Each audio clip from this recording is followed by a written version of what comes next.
Iran और Israel के बीच हो रहे युद्ध को लेकर अलीगढ़ में आर्टिस्ट ने बनाई पेंटिंग में मोदी के ऑपरेशन सिंधु की गई तारीफ। आपको बता दें, ईरान और इजराइल युद्ध को लेकर अलीगढ़ में एक आर्टिस्ट ने पेंटिंग बनाई। पेंटिंग में मोदी के ऑपरेशन सिंधु की तारीफ की गई। पेंटिंग के जरिए दोनों देशों में अमन चैन के लिए भी दुआएं की गईं।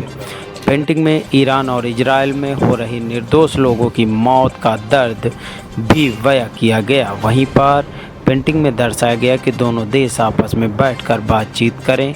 युद्ध से आम लोगों के साथ पर्यावरण को भी भारी नुकसान होता है। जिस तरीके से दोनों देशों में फंसे हुए भारतीयों को इंडिया लाने को लेकर प्रधानमंत्री मोदी का शुक्रिया अदा किया गया। वहीं पर डॉक्टर लक्ष्मी गौतम ने जानकारी देते हुए बताया कि मैं एक आर्टिस्ट हूं और जो भी समाज के मुद्दे होते हैं उन पर मैं पेंटिंग करता हूं। उन पेंटिंग के माध्यम से लोगों को बताना चाहता हूं कि जो भी गलत हो रहा है वह बिल्कुल गलत है। अभी जो जैसे चल रहा है ईरान और इजराइल का युद्ध, वह बिल्कुल नहीं होना चाहिए, जो भी बहुत गलत है।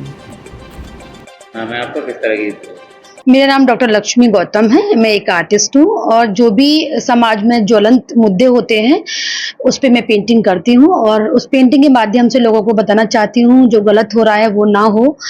अभी जैसे चल रहा है ईरान इजराइल का युद्ध, जो कि नहीं होना चाहिए, जो बहुत गलत है। उसमें सिर्फ मासूमों की जान जा रही है, निर्दोष लोग मारे जा रहे हैं। तो मैं चाहती हूँ कि उसको ख़त्म किया जाए, वहीं की वहीं नहीं होना चाहिए। हज़ारों सालों से हम लोग देखते ही आ रहे हैं कि युद्ध हुए हैं, उसमें सिर्फ मासूम लोग मारे गए, उसमें किसी का कोई फ़ायदा नहीं होता है, सिर्फ लोगों का नुकसान होता है। और इसमें हमारा पर्यावरण दूषित होता है, हमारा समाज पे भी गलत प्रभावित होता है, उस पर गलत इफेक्ट पड़ता है। तो उसी चीज़ को मैंने अपनी पेंटिंग में दिखाने की कोशिश की है। मैं चाहती हूँ पीस, इसलिए मैंने इस कबूतर को बनाया है, क्योंकि एक कबूतर होता है, पीस का सिंबल होता है।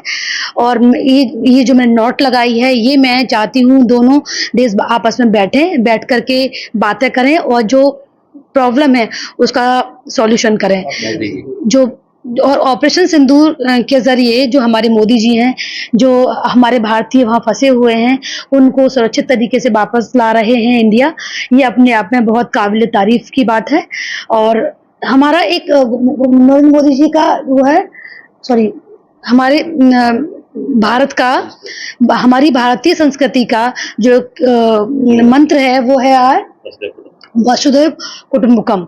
इसका मतलब होता है हम सबको मिलजुल कर रहना चाहिए, हम लोगों को नहीं लड़ना चाहिए, हम लोगों को एक दूसरे की सहायता करनी चाहिए। ये इसके तहत हम चलेंगे तो हम कभी युद्ध नहीं होगा। तो बस मैं यही रिक्वेस्ट करना चाहती हूँ इजराइल और ईरान से कि इस युद्ध को यहीं ख़त्म किया जाए और एक जैसे मैंने गठबंधन किया इस तरीके से गठबंधन किया जाए तो सारी और शांति की जाए।